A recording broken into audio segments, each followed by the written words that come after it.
Hi అండి, welcome back to my channel. ఈరోజు 1 KG చికెన్తో మెంతి చికెన్ చూపిస్తానండి. 1 కేజీ చికెన్ బాగా కడిగి రెడీ చేసి పెట్టాలి. అలాగే మెంతు కూర అండి ఎక్కువగా తీసుకొని కడిగి జల్లిబుట్టలో వేయాలి. అలాగే తగినంత కొబ్బరి పొడి అండి, చికెన్కి తగినంత కొబ్బరి పొడి, కొత్తిమీర అండి, కొత్తిమీర కూడా మంచిగా కడిగి రెడీగా పెట్టుకోవాలి.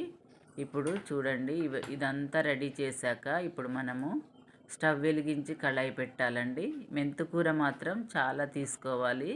ఈ మెంతుకూరతోటే చికెన్కి టేస్ట్ వస్తుంది. ఇప్పుడు స్టవ్ వెలిగించి కళాయి పెట్టి 4 స్పూన్ల ఆయిల్ వేయాలండి. ఆయిల్ బాగా వేడెక్కాలి.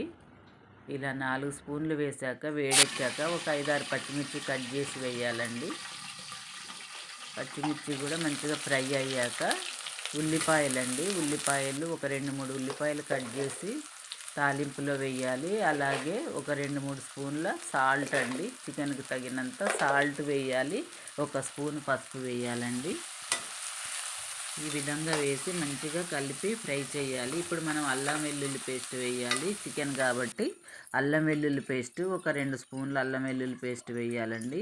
ఈ అల్లం వెల్లుల్లి పేస్ట్ పచ్చివాసన పోయేదాకా ఫ్రై చేయాలి. ఇప్పుడు మెంతుకూర వేయాలండి. కడిగి పెట్టిన మెంతుకూర వేసేయాలి. తాలింపులోనే వేయాలండి. మంచిగా అదంతా ఫ్రై అవుతుంది.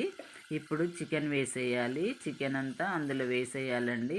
తాలింపు అంతా మంచిగా కలిసేటట్టు మంచిగా కలపాలి. ఈ విధంగా కలిపి ఒక 2-3 మినిట్స్ చక్కగా మూత పెట్టాలండి. మూత పెట్టి ఉంచాలి.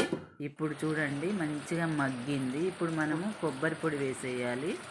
కొబ్బరి పొడి ఇందులో వేసి మంచిగా చికెన్కి కలపాలండి. చికెన్ అంతా కలిసేలా మంచిగా కలపాలి. ఈ విధంగా చికెన్ అంతా కలిసేటట్టు కలపాలండి. మంచిగా వాటర్ కూడా సపరేట్ అవుతుంది చూడండి. ఈ వాటర్ తోటి మంచిగా చికెన్ అంతా మంచిగా మగ్గుతుంది. ఇప్పుడు మనము ఒక 2 స్పూన్ల కారం వేయాలండి. కారం తగినంత వేసుకోవచ్చు. మీరు ఎంతైతే తినగలుగుతారో అంత వేసుకోవచ్చండి. నేనైతే ఒక 2 స్పూన్ల కారము, 1 స్పూను ధనియాల పొడి వేస్తున్నాను. ఈ విధంగా వేసి మంచిగా కలపాలండి. చికెన్కి మంచిగా కారం పట్టాలి కాబట్టి మంచిగా కలపాలి. మెంతుకూర చికెన్ చాలా బాగుంటుందండి. ఒకసారి మీరు ట్రై చేయండి. ఈ విధంగా కలిపి ఒక 2 మినిట్స్ మూత పెట్టాలండి. అంతే, చూడండి ఎంత చక్కగా మగ్గిందో అసలు. ఈ విధంగా మగ్గుతుంది. కూర అంతా చక్కగా కారం పడుతుంది. అంతే అండి, చికెన్ మెంతు రెడీ అయిపోయింది. ఇప్పుడు కొత్తిమీరతోటి గార్నిష్ చేసుకుంటే చాలా బాగుంటుందండి. అంతే అండి. వీడియో నచ్చితే ప్లీజ్ లైక్ చేయండి, షేర్ చేయండి, సబ్స్క్రైబ్ చేయటం మర్చిపోకండి. Thank you for watching.